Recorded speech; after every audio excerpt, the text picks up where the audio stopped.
로마서 7장 하나님의 말씀 성경책 갖다 주세요. 성경책 좀. 로마서 7장 1절부터 12절까지.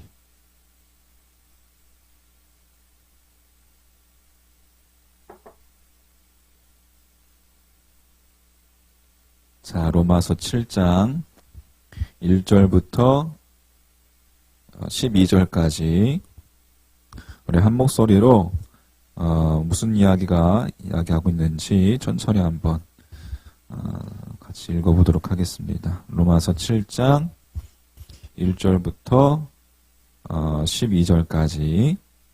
자, 천천히 시작. 형제들아, 내가 법 아는 자들에게 말하노니 너희는 그 법이 사람이 살 동안만 그를 주관하는 줄 알지 못하느냐.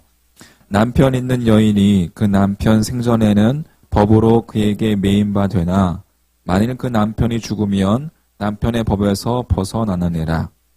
그러므로 만일 그 남편 생전에 다른 남자에게 가면 음녀라. 그러나 만일 남편이 죽으면 그 법에서 자유롭게 되나니 다른 남자에게 갈지라도 음녀가 되지 아니하느니라. 그러므로 내 형제들아, 너희도 그리스도의 몸으로 말미암아 율법에 대하여 죽임을 당하였으니 이는 다른 이 곧 죽은 자 가운데서 살아나신 이에게 가서 우리가 하나님을 위하여 열매를 맺게 하려 함이라. 우리가 육신에 있을 때에는 율법으로 말미암는 죄의 정욕이 우리 지체 중에 역사하여 우리로 사망을 위하여 열매를 맺게 하였더니 이제는 우리가 얽매였던 것에 대하여 죽었으므로 율법에서 벗어났으니 이러므로 우리가 영의 새로운 것으로 섬길 것이요 율법 조문에 묵은 것으로 아니할지니라. 그런즉 우리가 무슨 말을 하리요? 율법이 죄냐? 그럴 수 없느니라. 율법으로 말미암지 않고는 내가 죄를 알지 못하였으니 곧 율법이 탐내지 말라 하지 아니하였더라면 내가 탐심을 알지 못하였으리라.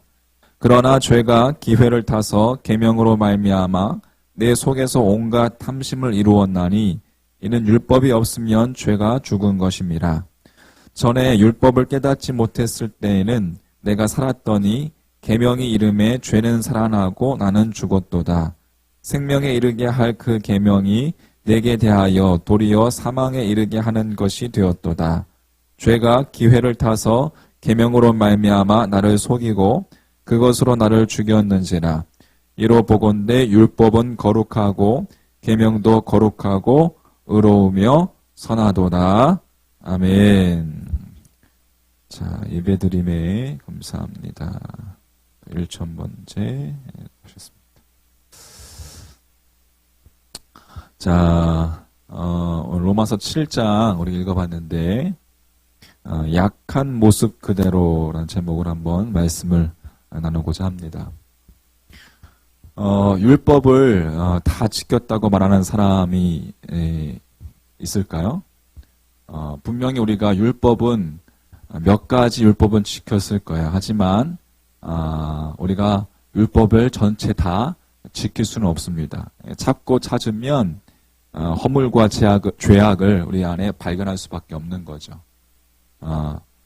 죄악을 발견하지 못했기 때문에 우리가 어떻게 보면 내가 다 지켰다라고 자신 있게 말할 수 있을 수도 모르겠습니다. 하지만 결코 인간은 율법으로부터 자유로울 수 없다는 거예요. 모든 인간이 죄를 범했기 때문입니다. 하나님께서 나 외에 다른 신을 두지 말라라고 했어요. 하지만 우리는 하나님 외에 다른 것들을 우선시하고 하나님 외에 다른 것들을 우리도 모르는 사이에 우리 마음속에서 그렇게 숭배할 때가 있습니다. 우상 숭배 마음이 있죠. 마음. 그리고 또 십계명에 보면 살인하지 말라 하셨습니다. 근데 성경은 형제를 보고서 미워하는 것도 살인이다라고 그렇게 이야기하고 있습니다. 우리가 지킬 수 없죠. 우리가 또 성경에 보면 도적질 하지 말라라고 하셨어요. 그러나 날마다 탐욕으로 탈취하는 것이 우리의 모습이죠. 여기에서 자유로울 사람이 아무도 없을 거예요. 그러므로 율법의 모든 이야기는 사실 여러분 정직하게 적용시키다 보면 다 내 이야기입니다. 다 율법의 모든 조문이 나를 조준해서 쏘는 화살과 같아요. 내가 그 화살에 꽂힐 수밖에 없다는 것이죠.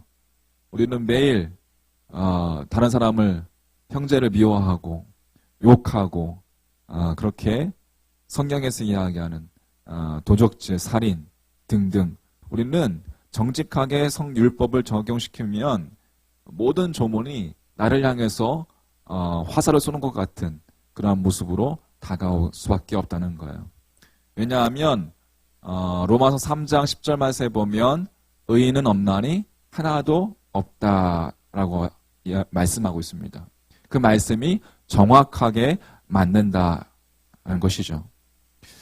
여러분, 그렇게 율법을 다 지킬 수 없을 뿐만 아니라 율법을 다 지키겠다고 시도하는 것 자체가 이미 실패한 거예요. 이미 실패했다고 말할 수밖에 없는 것입니다. 자, 오늘 로마서 7장 1절부터 12절까지를 보면 이제 율법과 죄악에 대한 문제를 끝내버리는 것을 어떠한 단어로 표현하고 있습니다. 율법과 죄악에 대한 문제를 끝낼 수 있는 것이 뭘까? 끝낼 수 있는 방법은 뭘까? 그것은 죽음이라는 단어로 표현되는 거예요. 죽음. 그러니까 율법을 지키는 것이 아니라 율법에 대해서 죽어야 된다는 뜻이에요. 죽어야지만 율법에서 승리할 수 있다는 것입니다. 로마서 7장 오늘 7장 6절 말씀 한번 보세요. 로마서 7장 6절 말씀 성경책을 다 펴시고 보도록 하겠습니다. 7장 6절 말씀 같이 한번 다시 읽어볼게요. 6절 시작. 이제는 우리가 얽매였던 것에 대하여 죽었으므로 율법에서 벗어났으니 이러므로 우리가 영의 새로운 것으로 섬길 것이요 율법 조문에 묵은 것으로 아니할지니라. 자, 우리가 얽매였던 것에 대해서 어떻게 했으므로? 거기 6절. 우리가 얽매였던 것에 대해서 어떻게 했으므로? 죽었으므로. 그러니까 율법으로부터 자유로울 수 있는 방법은 죽는 것밖에 없다는 거예요. 피고인이 죽으면 계속되던 검사의 신문이 끝이 납니다. 자, 그러면서 혼인관계를 예로 들어서 2절과 4절을 보십시오. 자, 2절 말씀에 보면 남편 있는 여인이 그 남편 생전에는 법으로 그에게 매인 바 되나 그 남편이 죽으면 남편의 법에서 벗어나느니라. 죽으면 벗어나게 되는 거예요. 4절 말씀에 그러므로 내 형제들아 너희도 그리스도의 몸으로 말미암아 율법에 대하여 뭐를 당하였으니? 죽임을 당하였으니 이는 다른 이 곧 죽은 자 가운데서 살아나신 이에게 가서 즉 예수 그리스도에게 가서 우리로 하나님을 위하여 열매를 맺게 하려 함이니라. 그러니까 율법에서 자유로워지는 방법은 죽는 것이고 그 율법 안에서 죽고 우리가 그 죽은 자 가운데서 살아나신 이가 방금 누구라고 했어요? 예수 그리스도. 새로운 신랑 되신 예수님께 붙어서 그분께 가서 은혜 안에서 다시 살아나는 방법밖에는 없다라는 것이에요. 율법을 지켜서 구원받는 것이 아니라 율법의 완성이신 그분께 붙어서 구원받는다는 거예요. 할렐루야. 예수님께 붙어 있음으로 구원받는다는 거예요. 자, 잘 여러분 보십시오. 예수님께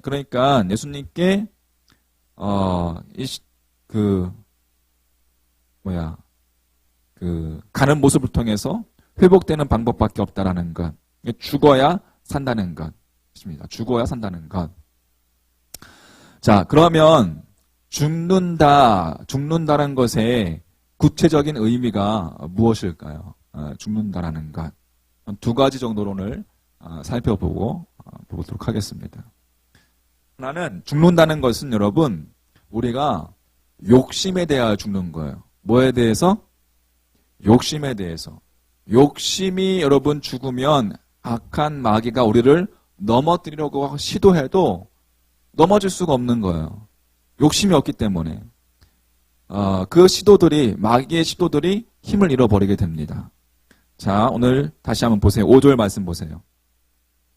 자, 로마서 7장 5절 성경책을 펴시고 5절 말씀 같이 한번 볼게요. 같이 읽어보겠습니다. 시작. 우리가 육신에 있을 때에는 율법으로 말미암는 죄의 정욕이 우리 지체 중에 역사하여 우리로 사망을 위하여 열매를 맺게 하였더니 라고 되어 있습니다. 즉 다시 말해서 죄의 정욕, 그게 욕심이라는 거예요. 욕심. 죄의 정욕이 욕심 아니겠습니까? 자, 8절 말씀 또 보세요. 8절. 8절 같이 시작. 그러나 8절 죄가 기회를 타서 계명으로 말미암아 내 속에서 온갖 이루었나니 이는 율법이 없으면 죄가 죽은 것임이라. 예. 마귀가 계속 우리를 끌어갈 수밖에 없는 미끼가 있는데 그것이 되는 것이 바로 탐심, 온갖 탐심이라는 거예요. 탐심. 다른 말로 욕심이죠. 욕심. 그러니까 정욕과 탐심, 다른 말로 욕심.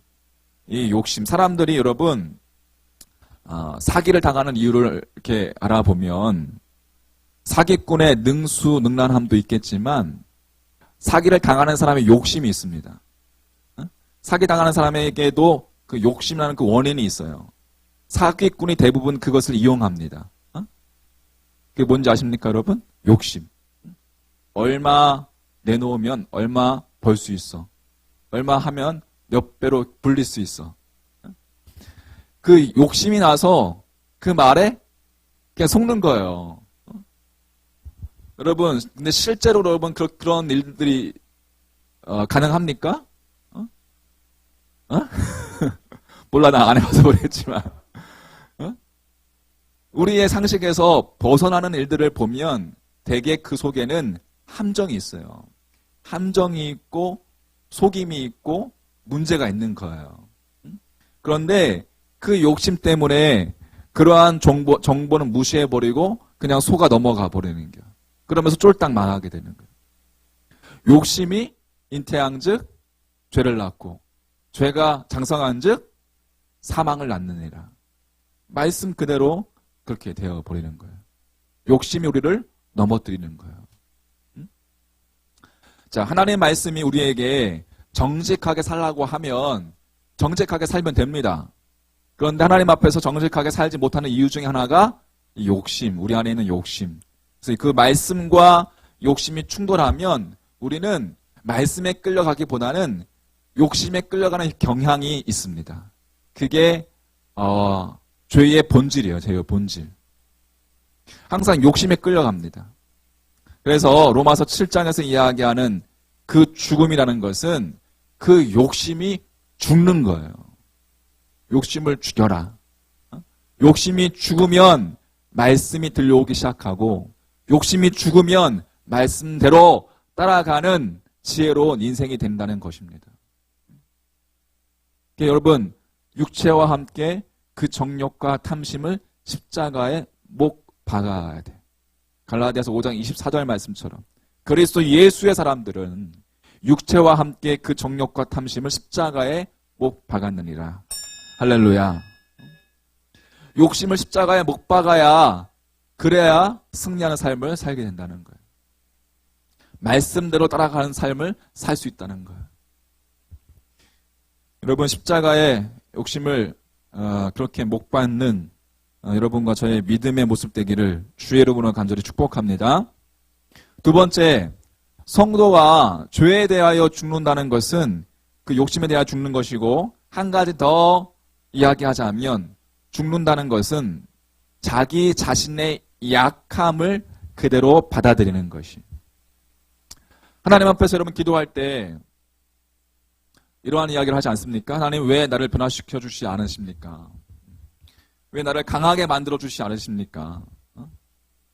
병에 걸렸다면 기도해도 병이 낫지 않아. 왜 병을 나를 왜 고쳐주지 않으십니까?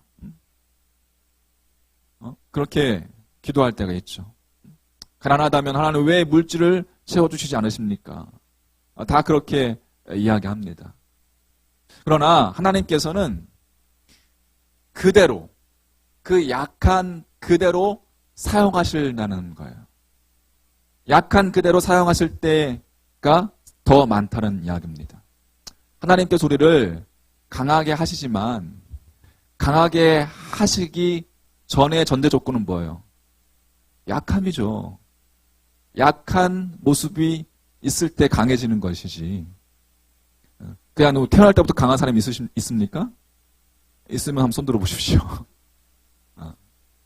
약한 그대로 하나님께서 그것을 들어서 강한 자로 변화시켜 주시는 것이지. 그런데 그렇게도 하시지만 대부분 하나님께서는 강하게 해주시면 쓰임받겠다고 말할 것이 아니라 그렇게 하는 것이 아니라 그냥 약한 그대로 사용하신다는 거예요. 왜? 하나님은 전능하신 하나님이시기 때문에. 할렐루야. 마른 막대기로 들어서도 기적을 일으키시는 전능하신 하나님이시기 때문에 여러분 우리가 약하지만 하나님 우리를 사용하시는 분이 한 사실입니다. 믿으십니까? 여러분 나 자신 한번 보십시오 여러분. 약한 모습을 있는 그대로 사용하신다니까요. 우리가 피아노를 치면 얼마나 잘 치겠습니까? 코드 몇 개 아는 거 가지고 하나님 사용하시잖아요. 아멘? 우리 베이스 오늘 데뷔 뮤대인데 우리 코드 몇 개 알지만 여러분 그것이 딱 하니까는 더 풍성해지잖아요. 그대로 사용하시는 건 하나님께서. 할렐루야. 고린도후서 12장 9절에 나오는 이야기가 여러분 무엇입니까? 약한 데서 온전하여짐이라. 우리가 약한 이유는 하나님의 능력이 우리 안에 온전히 머물게 하기 위해서 그대로 우리를 그냥 약한 그대로 놔두시는 것이라고 할 수도 있겠습니다. 내가 강하면 내 힘으로 하는 거지. 내가 약하니까 하나님의 능력이 내 안에서 온전히 머물 수 있는 거죠. 할렐루야. 여러분, 세들백 교회 릭 워렌, 이제 예전에 목적이 이끄는 삶인가요? 예, 그 책, 지금도 세들백 교회 하면 많이 저기 하긴 했지만 그래도 복음주의 계통에서 가장 큰 교회라고 할 수가 있겠죠. 미국에서 5번째 손가락에 드는. 근데 이 분도 문제가 없는 사람이 아니라고 합니다. 어렸을 때부터 병이 있었대, 병이. 그 병이 너무 심해서 학교를 다니기도 힘들 만큼 학교 갔다가 조퇴하고 돌아와야 했던 그 병명이 뇌기능 부정증이라고 합니다. 호르몬 이상의 분비가 되는 거야. 호르몬이. 그러니까 우리가 긴장하거나 또 화를 내면 아드레날린이라는 이 호르몬이 나오잖아요. 근데 예를 들어서 이렇게 좀 벼랑 같은 데를 운전하다 할 때에 보통 때보다 그 아드레날린이 더 많이 나오게 되죠. 긴장하기 때문에. 근데 그 아드레날린이 정상적으로 나오는 것은 좋은 일인데 그것이 긴장 상태에서 나올 때 정상적으로 나오면 우리로 하여금 조심하게 되죠. 조심하게 우리를 만든다는 거예요. 그런데 이 리 워렌 목사님은 그 아드레날린이 적정 수준 이상으로 과다 분비되는 거예요. 그러다 보니까 과해질 경우에 막 현기증이 나고 앞이 보이지 않고 설교를 해야 되는데 앞이 안 보이는 거예요. 설교를 다 외운다 해도 사람이 보이지 않는 거예요. 거기다가 막 머리가 깨질 듯한 두통이 있다고 합니다. 어떤 때는 써질 때도 있다고 해요. 그러니까 이분이 그런 상태가 되면 마치 비유를 드는데 엠파이어 스테이트 빌딩 그 꼭대기에 손가락 하나를 걸고서 의지해서 매달려 있는 것 같은 그런 느낌을 받는다고 합니다. 상상해 보십시오, 여러분. 얼마나 무서울까요? 온몸이 그 손가락 하나로 매달려 있으니까 땀이 줄줄 흐르고 얼마나 힘든지 모른다는 것이죠. 떨어질지도 모른다는 그러한 두려움과 아픔 같은 것이 밀려 닥쳐오는 거예요. 그런데 그 병 때문에 그 리워렌 목사님이 설교하기 전에 항상 기도한다는 거예요. 물론 기도할 때 설교를 잘 할 수 있도록 해달라는 기도도 하겠지만 더 큰 기도 제목이 하나님 설교하는 동안에 그러한 상태가 엠파이어 스테이트 빌딩에 달려있는 막 그 두려움 그러한 상태가 되지 않게 해주십시오. 그리고 자기가 너무 불안하고 답답하니까 이제 성도들로 하여금 중보기도팀을 만든 거예요. 그래서 설교할 때 중보기도팀이 기도를 하는 거예요, 여러분. 그래서 설교하는 내내 기도하는 팀이 목사님이 견디게 해주십시오. 넘어지지 않게 해주십시오. 그렇게 기도를 하는 거예요. 여러분, 생각해보면 그 부족함이 그분에게 있어서는 도리어 능력인 것이죠. 생각해 보십시오. 여러분 그분의 책이 얼마나 팔린지 아십니까? 인쇄만 해도 여러분 몇십억씩 들어옵니다. 그리고 교회도 잘 되니까 모든 것이 잘 되는. 근데 모든 것이 잘 되니까 그분에게 무슨 목마름이 있겠습니까? 부족함이 없잖아요. 이제 어디에 부족함이 있습니까? 그 병 때문에. 부족함이 없으면 갈망함이 없는 거죠. 부족함이 없으면 여러분 사람이 하나님을 찾지 않습니다. 부족함이 없으면 기도도 안 합니다, 여러분. 부족함이 없는데 기도가 간절함이 나옵니까? 부족함이 없어. 그러면 언제 제일 많이 기도합니까? 언제 기도해요? 부족함이 있을 때, 내 힘으로 안 될 때, 내 마음대로 안 될 때, 그죠? 내 마음대로 내가 움직일 수가 없어. 그럼 어떻게 해요? 기도해야죠. 부족합니다. 부족하니까 기도하는 거예요. 왜 하나님께서 약한 사람들을 이렇게 약한 그대로 사용하십니까? 왜 약하게 만드셨어요? 그래야 그리스도의 능력이 우리에게 온전히 머물기 때문에 그렇습니다. 할렐루야. 여러분, 심히 큰 능력이 우리에게 있는 것이 아닙니다. 심히 큰 능력은 그분께, 하나님께 있는 것이고 우리에게 있지 않다는 것을 알게 하려 함이라. 고린도후서 4장 7절 말씀 찾아보겠습니다. 자, 고린도후서, 로마서 다음에 고린도전서, 그 다음에 고린도후서, 신약성경, 고린도후서 4장 한번 보세요. 4장. 289쪽 고린도후서 4장 7절 말씀. 자, 같이 시작. 우리가 이 보배를 질그릇에 가졌으니 이는 심히 큰 능력은 하나님께 있고 우리에게 있지 아니함을 알게 하려 함이라. 아멘. 여러분, 이 말씀을 우리에게 그대로 적용해 보면 우리도 마찬가지라는 거예요. 다 질그릇 같은 존재, 부족한 투성인 존재, 늘 쓰러지고 깨지고 부서지고 구멍 숭숭 난 질그릇 같은 존재가 우리예요. 근데 우리 안에 심히 큰 능력이신, 보배로우신 그분이 우리 안에 있다는 것이에요. 할렐루야. 얼마나 여러분 신비로운 것입니까?